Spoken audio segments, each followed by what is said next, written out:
အားလုံးပဲမင်္ဂလာပါခင်ဗျာကျွန်တော်ရဲ့ပထမအဆုံးဖြစ်တဲ့ဒီဗီဒီယိုလေးမှာကျွန်တော်ရဲ့လုပ်ဖော်ကိုင်ဘက်ဟောင်းတွေနဲ့အတူဘယ်တွေသားပြီးဘာတွေလုပ်ကြမယ်ဆိုတာကိုလိုက်ကြည့်ပေးကြပါအောင်ခင်ဗျာ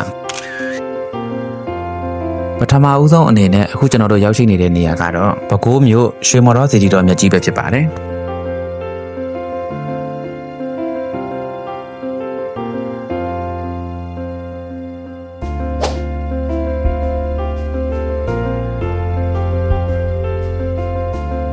ဖျားပေါ်ရောက်ချင်းကျွန်တော်တို့အဖွဲနှစ်ဖွဲကွဲသွားခဲ့ပါတယ်။ဖျားရှိခိုးတဲ့တစ်ဖွဲနဲ့တန့်သင်္ကန်းသွားတဲ့တစ်ဖွဲပဲဖြစ်ပါတယ်။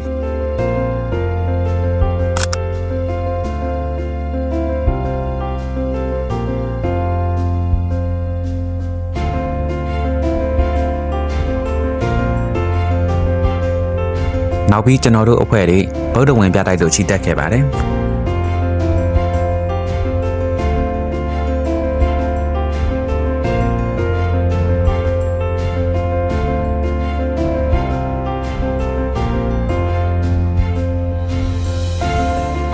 ဖျားလဲဖူးပြီးသွားပြီးအမှတ်တရဓာတ်ပုံတွေလည်းရိုက်ပြီးသွားပြီဆိုတော့ကျွန်တော်တို့နောက်တနေရာကိုသွားပါတော့မယ်ခင်ဗျာ။